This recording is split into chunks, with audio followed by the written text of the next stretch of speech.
Ayan, nandito na po pala ako ngayon sa City Hall kasi may na-receive akong email from airlines na sasakyan po namin papuntang Pilipinas. Ingat, mahal. Ayan, lalabas daw muna si Mama Aya kasi may schedule siya sa... Ayan, pakita ko lang sa inyo yung aming mga dadalhin bukas. Ayan. Kung kasama ba sila Lola 1 saka si Lola 2 sa bakasyon sa Pilipinas. Yun.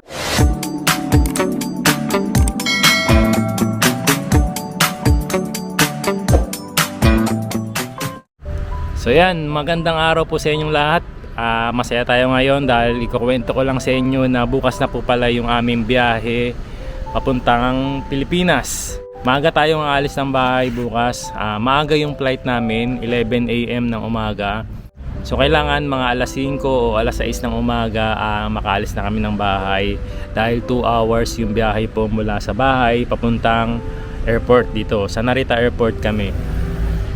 So dahil dala namin yung sasakyan namin papunta doon, mag-rent na lang kami ng pay parking na malapit sa Narita Airport. Di bali 5 minutes away siya doon. So, mula nga doon sa pay parking, bababa kami doon, tapos ihahatid kami ng service nila papunta naman po doon sa Narita Airport mismo. So yun, kailangan 3 hours before ng flight namin nandun na kami sa Narita Airport. So dahil bukas na nga yung flight namin, marami tayong aasikasuhin ngayon kasi ngayon lang po kami mag-i-empake ng gamit namin dahil nga naging busy kami sa trabaho. Kaya ang ginawa namin, hindi na lang kami pumasok dun sa last day bago tayo bumiyahe papuntang Pilipinas. So yan, nandito ako ngayon sa labas kasi gusto ko sanang maglakad-lakad muna ng konti bago ko asikasuhin yung mga dapat ko asikasuhin ngayon. Gusto ko lang magpahangin, gusto ko lang tignan yung paligid ng Japan kasi mukhang mamimiss na naman namin ang Japan. Dahil ilang araw tayo mawawala dito. So ayan, after ko maglakad, balik na ako sa bahay. Simulan na natin yung mga dapat natin gawin. And mamaya lalabas na rin ako para asikasuhin yung mga dapat kung asikasuhin sa labas. Ayan, samahan niyo ako .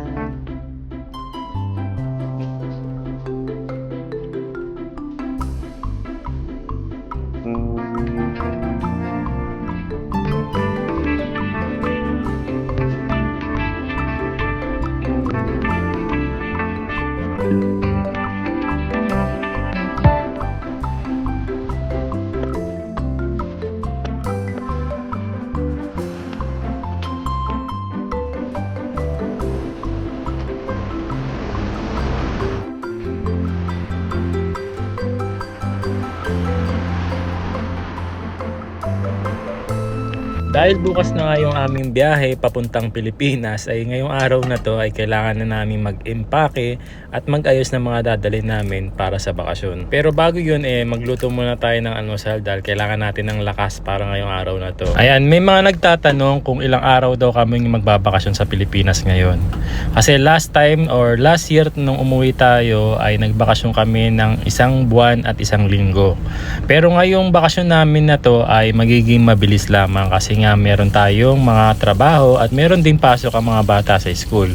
So ilan nga bang araw ang ating bakasyon ngayon? So di bali ang haba ng bakasyon namin ngayon ay umaabot lang ng 3 weeks. And ano nga ba talaga ang dahilan natin kung bakit magbabakasyon tayo ngayon? Mamaya ako kwento ko lahat sa inyo yan. Pero bago yun, mag-almusal muna kami ni Yuna Chang dahil gising na si Yuna Chang at ito yung paborito niyang almusal. Sausage, tamago or itlog, pati na rin tong fried rice. Nag-aalmusal na po si Yuna and hindi mawawala talaga ang ketchup sa kanya. Morning! Morning. ちょっとソーセージ取っていい？いいよ。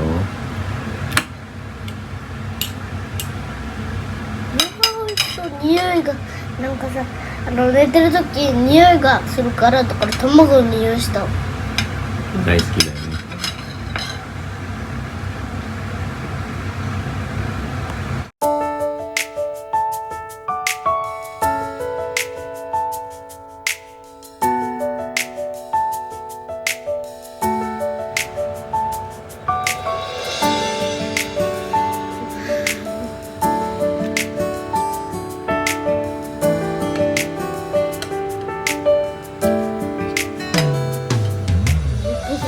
bago tayo umalis bukas, maglalaba muna kami para naman pagdating namin dito galing Pilipinas, hindi tambak yung aming labahin. Dahil sigurado pagod kami galing sa biyahe nun. And alam nyo ba, isa sa mga advantage kapag summer season dito sa Japan, wala pang 30 minutes o isang oras, tuyo na agad yung mga nilaba namin. Kaya naman lahat ng kumot namin, ng aming bedsheet, lalabang ko na ngayon para naman buong araw na to matuyo lahat sila.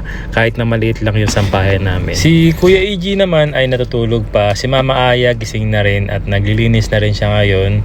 Pinagtutulungan na namin linisin yung buong bahay para naman pag alis namin malinis na yung bahay natin. And mamaya papakita ko sa inyo kung ano yung mga bagahin dala namin. So may mga nagtatanong din pala kung kasama raw ba sila Ate Jessica na magbabakasyon din sa Pilipinas. Opo, siyempre hindi naman mawawala sila Ate Jessica. Kasama po sila, and sila po ay nauna na 2 weeks ago. Nasa Pilipinas na po sila ngayon.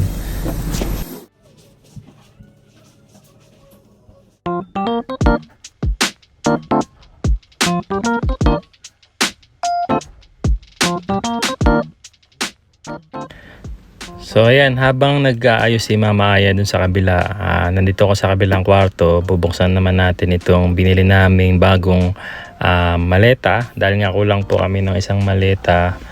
Ayan, bumili ulit tayo dito sa Legend Walker. Ito yung dating maleta rin namin. And same lang siya ng brand, pero ibang kulay lang yung binili natin. So habang nagbubukas lang ako ng maleta, medyo nagutom daw si Yuna-chan and gusto daw niyang kumain ng fruits. Kaya naman, pinagbalat ko muna siya nitong apple saka ng orange.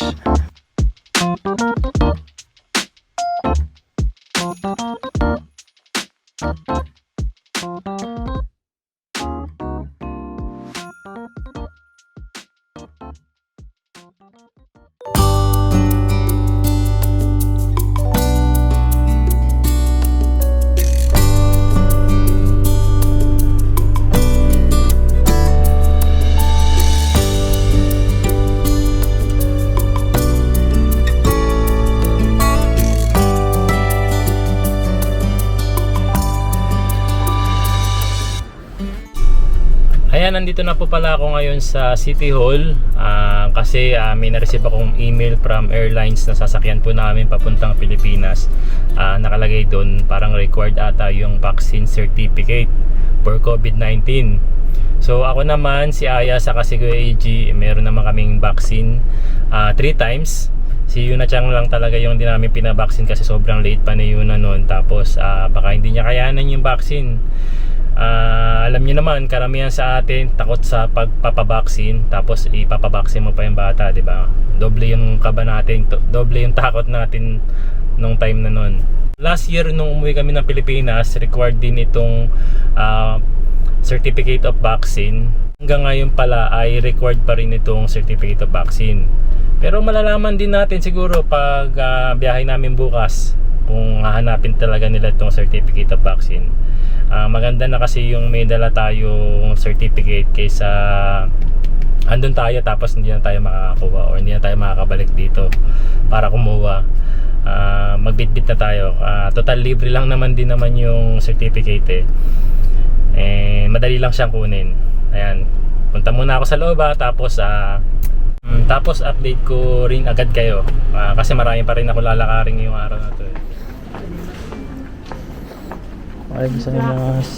Ito Philippine card para vaccine no certificate. もらってるんですか？足利にずっと住んでますか？はい。はい。今日奥さんと子供奥さんの名前子供の名前。です。でここでチェックして子供。チェック。はい、ありがとうございます。座って待っててください。お願いします。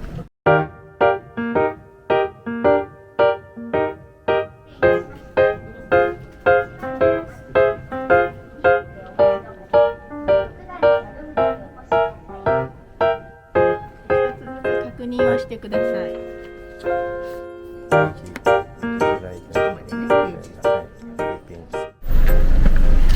Ayan, nandito na po pala ako sa sasakyan uli. Nakuha ko na yung ating certificate of vaccine. Kailan nagpa-vaccine si Kuya EG. Tapos ayan, nakalagay dyan Pfizer. Tapos ito naman yung kay Mama Aya. First vaccine niya 2021, last vaccine niya 2022.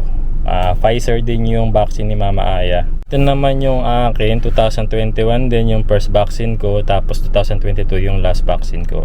Di bali, Pfizer din yung lahat ng vaccine na tinurok sa akin.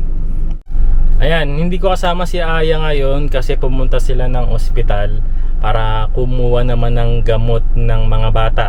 Kaya kasi yung ginagawa po namin kapag nagbabakasyon kami sa Pilipinas, humingi kami ng gamot na pwedeng bitbitin, katulad na lang sa lagnat, sa ubo, tapos sa sakit ng tiyan kasi minsan parang ano ba tawag dun sa awanay, parang hindi compatible yung mga ibang pagkain sa tiyan ng mga bata. Kaya sumasakit yung tiyan nila. Ayun, hihingi rin si Aya ng gamot para sa sakit ng tiyan. Kasi kung doon pa kami magpapacheck up sa Pilipinas ng mga simpleng gamot lang, sobrang matatagal lang kami. Alam niyo naman sa Pilipinas medyo mahaba lagi ang pila. At ayun, sayang yung oras natin doon, di ba? Pero kung medyo hindi naman maganda talaga yung lagay ng mga bata, syempre papacheck up natin sila sa ospital doon sa Pilipinas. Pero kung simpleng parang nilagnat lang, or sumakit yung tiyan, or inubo, may dala tayong gamot na compatible naman na laging binibigay o nire-reseta ng doktor po dito sa amin kapag nagkaroon ng ganun sakit ang mga bata po. So habang nandun po sila, ang gagawin ko naman, pupunta naman ako ng drugstore dito. Bibili naman kasi ako ng gamot para sa amin ni Aya, para sa adult. Ayan, gamot sa ubo, gamot sa sakit ng ulo. Yun lang naman yung binibili namin ni Aya. Kasi yun yung madalas na nararamdaman namin pag nasa Pilipinas din kami. Sumasakit ang ulo, tapos pag napasobra ng kain ng malamig, ayan, inuubo. Siguro naman kaya sumasakit yung ulo dahil doon sa gastos siguro yun. Kapag nasa Pilipinas ka, syempre lalong magastos dahil nasa bakasyon ka eh. Kailangan mong maglabas ng pera. Anyway, ayan, punta muna ako ng drugstore, tapos balitaan ko agad kayo. Nandito na ako ngayon sa Matsumoto Kiyoshi. Drugstore po ito dito sa Japan. Di bali dito tayo bibili ng mga kailangan namin na dadalhin namin sa Pilipinas. Before? Alis ka, di ba? Ingat, mahal. Yan, lalabas daw muna si Mama Aya kasi may schedule siya sa salon ngayon. Me time muna siya. Ay, hindi siya ganun kalamig, kainit pala. Oo, hindi na masyadong mainit ngayon. Dala ko ng jacket kasi baka malamig sa parlor. Sa salon. Sa salon, sa parlor. Ano ang pinagkaiba? Palon. Iba-iba. Ingat ha. Sabi ko kasi sa kanya, magpa-parlor muna siya bago kami umalis bukas. Ang gusto nga niya kasi talaga, siya na lang magkukulay sa sarili niya kasi mas mura nga daw. Sabi ko, wag na, minsan ka lang naman magpa-parlor eh. Kasi hindi talaga siya mahilig pumunta ng parlor para magpaayos eh. Sariling sikap lagi siya eh. So sabi ko, minsan lang naman, gawin mo na. Ayan, bago tayo umalis bukas. Saka deserve naman ni Aya yun kasi talagang busy rin siya eh. Wala siyang time sa sarili niya masyado eh. Lagi siyang busy sa trabaho, busy din sa bahay. Kaya ito siguro isa sa mga the best time na pwedeng ibigay ko sa kanya, yung pagpapaparlor. Ayan, pakita ko lang sa inyo yung aming mga dadalhin bukas. Ayan, ito yung mga maleta namin. 1, 2, 3, 4. Di bali 4 lang, tigi-tigisa lang kami. And baka nga sa isang maleta, kasya na yung kay Kuya Eiji dyan, saka kay Yuna-chan. Tapos tigisa kami ni Mama Aya. Tapos yung isa siguro yung magdadala kami ng konting pasalubong lang para sa pamilya namin sa Pilipinas. So yun. Tapos meron tayong hand carry. Ito isa, hand carry. Tapos meron pa tayo dito isang hand carry. Tapos baka magdala pa kami ng 2 pang hand carry. Kasi isang hand carry 7 kilos bawat isang tao eh. Tapos ang kinuha naming maleta or baggage 25 kilos isang tao. Kaya papakita ko naman sa inyo yung mga laman ng mga bagay namin. Kung ano yung mga pasalubong na ipapasalubong natin sa pamilya sa Pilipinas. And guys, nandito kami ngayon sa labas ni Yuna-chan. Dahil hindi ko natapos yung mga gagawin ko kanina, tutuloy natin ngayon. Pupunta kami ng Daiso, tapos pupunta rin kami ng supermarket. Pupunta kami ng Daiso kasi meron lang tayong mga bibili na konting bibitbitin natin papuntang Pilipinas na request ni Mama. Tapos pupunta rin naman kami tapos mamaya pupunta naman kami ng supermarket. Bili lang tayo ng konting pasalubong para din sa kanila sa bahay. Tapos saan pa ba? Ayun, magpapagas tayo. Dahil nga babiyahe tayo bukas, kailangan nating i-full tank yung sasakyan natin.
Dito na kami ni Yunatyang sa bahay. Ito yung mga pinamili namin. Di bali nakatatlong box tayo. Di ba? Para tayong namili lang sa palengke sa Pilipinas. Tapos ito naman yung mga nabili namin ni Yunatyang kanina sa Daiso. Pakita natin sa kanila yung mga pinamili natin. Na. Ito, binili ni Yunatyang para kay Kirara, yung kanyang favorite pet na si Kirara sa Pilipinas. Yung aso po namin sa Bulacan. おもちゃってフィリピン語なんてやろう。 Laruan. やった一緒にやっ Laro. Laruan. た。ラロアン。 Tapos bumili lang kami ng ilang mga dog food. あとこれ。 Di bali 10 pieces yung binili nating dog food. Ito hindi to dog food. 10 pieces yung binili namin dog food para kay 5 kay Kirara, saka 5 naman para kay Keiko. Yung aso ni Tita Shara, saka ni Tito Jom, no? え、聞いてみるのワンちゃんの？ Oo. わかんなかった。いい Hindi な。 mo alam. あ、そう。キララがKirara wa, Tito Emil, no? Wanchang. わかんなかった。いいな。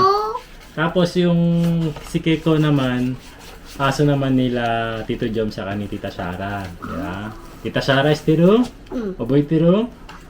Okay. ネル、アクセシ。 Saan mo gagamitin yan? フィリピン。これ Ikaw, は。 sa Hikoki. あ、え、 Habang bumabiyahe kami sa eroplano, yan, para hindi siya mainit. あ、飛行機でやってん。 So, やった。 para may magamit siya, mag-drawing muna siya dun sa ano. Tapos bumili rin tayo ng sponge, request ni Mama, スポン ni ジボ Mami. ブ。スケート。 Request ni Mami, ni Mama. Kasi mahal daw yung ganito sa Pilipinas. あと見て。 Ito, gloves. グローブ。 Para daw pag naglilinis si Mama ng isda, ayan. え、 Ito, request ulit ni Mama. あー、トイレ。 Panglinis sa toilet daw. これ見て Ayan.。見て、パパ。パパ見て。 Ito, request din ni Mama, mahal daw kasi sa Pilipinas to eh. Dito nasa 38 pesos isang ganito. Pang brush ng kawali. あとこれ。 Ito, nakalimutan ko tawag dito eh. Paborito kasi to ni Lola. Ni Obachang, Koredaisuki. Eh, ni Lola Leti. ここ。 Ah, yun, naalala ko na, Castanyas. うん、よ Castanyas. かった。 Iyon, nani ga? Nihongo wa te nani? え、これ。 Oh, こだわりの向き。 muki. Okay. Bili tayong Band-Aid, dali natin sa Pilipinas, baka magkasugat yung mga bata kasi. 見て。見て。 Bumili tayo ng supot. Ayan, request din ni Mama パパ to. これパパこれ Last po, isa rin to sa mga nire-request ni Mama, paulit-ulit sa akin na mini-message ako. Nabibili kasi sa 100 yen shop, parang, ano ba tawag to? Eyebrow pencil. あとこれ Kulay brown, yan ang gusto ni あ Mama. とこれやったらいい梅干し Oh, may bossy. Yan naman, request naman to ni Tito Joshua. な Gusto raw ni Tito Joshua ito, may bossy. なんでいっぱいいっぱいいっぱい Yan, ito yung mga pinamili naman natin sa supermarket. Bumili tayo ng seafoods. 10 pieces lang kasi konti lang naman kami sa bahay. Bumili tayo ng ito, nakalimutan kong tawag dito eh.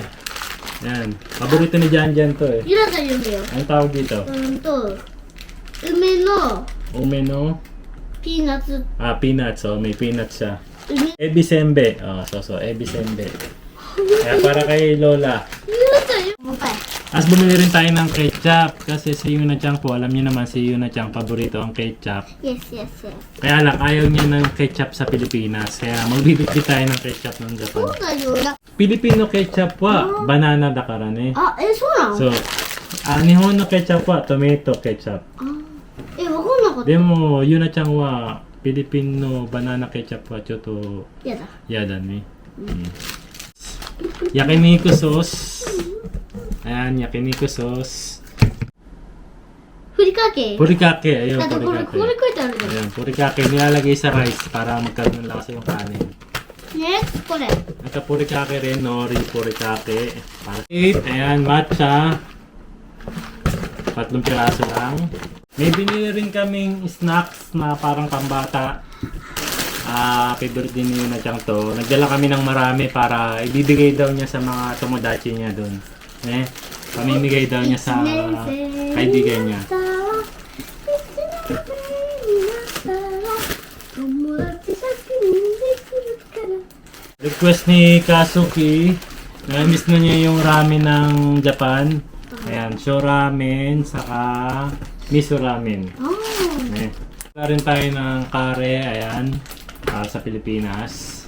Tapos ito, ramen sa Japan na nagustuhan ko kaya papatilin ko sa mga kapatid ko sa Pilipinas. あよかったね Masarap to. Para kang kumain talaga ng ramen sa labas. パパあとさパパが好きなさあってよかったね Sponty pang tsokolate, puki sa katopo. Ayan. あとね Ito naman, bibigay namin to sa best friend ni Mama. Tuna. Gusto niya kasi yung tuna sa Japan eh. Tapos, yakisoba noodles, na-request naman din ni Kazuki. And ang total lang nabili kong lahat na to ay 10,900 yen. Yun. Lahat na yun. あと Ayan, nakalimutan ipakita ni Yuna Chan kanina, binilan niya si Kirara ng お洋服 Yupko or damit ni Kirara. Ayan. So yun, sabi ko nga sa inyo kanina, si Ate Jessica saka si Kazuki, nauna na sila sa Pilipinas. Dahil nga mayroong importanteng gagawin si ate doon, tapos susunod na lang kami. Pero pagbalik naman dito sa Japan, sabay-sabay na po kami. Tapos tinatanong nyo din po kung kasama ba sila Lola 1 saka si Lola 2 sa bakasyon sa Pilipinas. Yun ay gustong-gusto po talaga naming mangyari pero alam naman po natin na medyo imposible na dahil nga sa kalagayan ng mga lola na medyo may mga edad na sila at hindi na rin kaya nilang maglakad, lalo na si Lola 1. Nakita nyo naman na si Lola 1 ay may injury. Dati siyang nadulas at nagkaroon na ng bali yung kaniyang balakang kaya hindi na rin siya masyadong nakakalakad. Kaya kung makakapasyal man siya, yung malapit-lapit lang. Hindi na po natin siya kaya talagang isama sa Pilipinas dahil nahihirapan po talaga si Lola 1. Although si Lola 2, kaya pa naman niya, kaya lang ayaw din niya sumama dahil may iwan nga si Lola 1. Isa siya sa mga inaasahan din kasi ni Lola 1. So, kukwento ko na lang din sa inyo kung anong pong dahilan namin kung bakit kami magbabakasyon ngayon. Na wala naman sana talaga sa plano namin magbakasyon ngayon. Pero dahil nga po yung aking mga biyenan, si Mama Mila sa si Papa Edwin ay uuwi ng Pilipinas.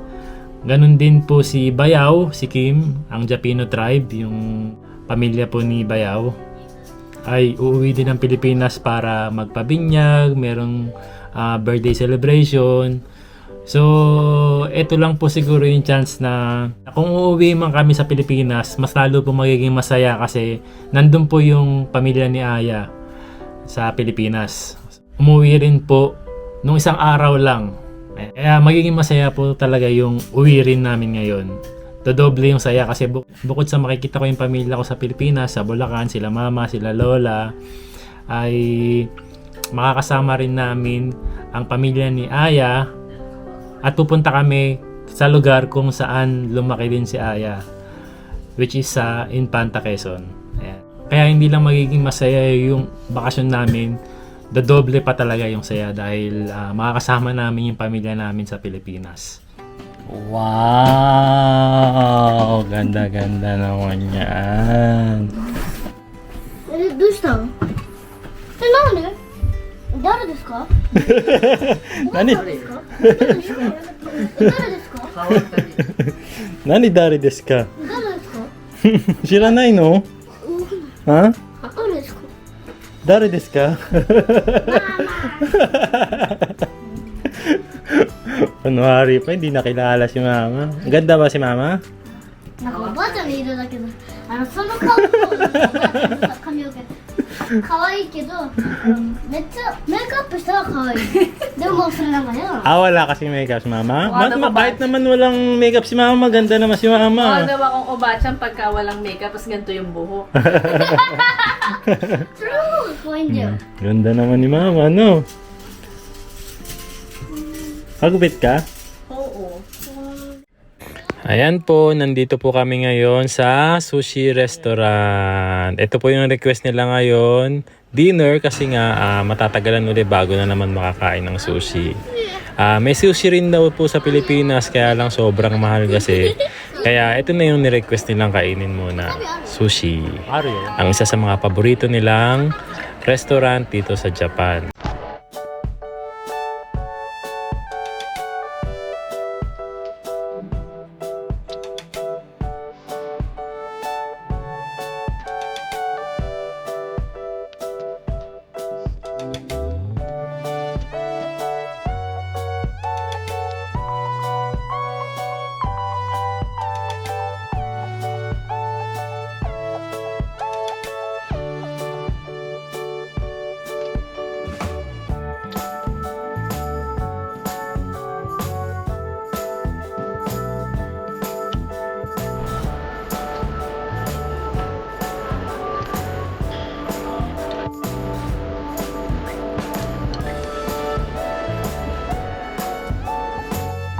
Ano, nabusog ba kayo?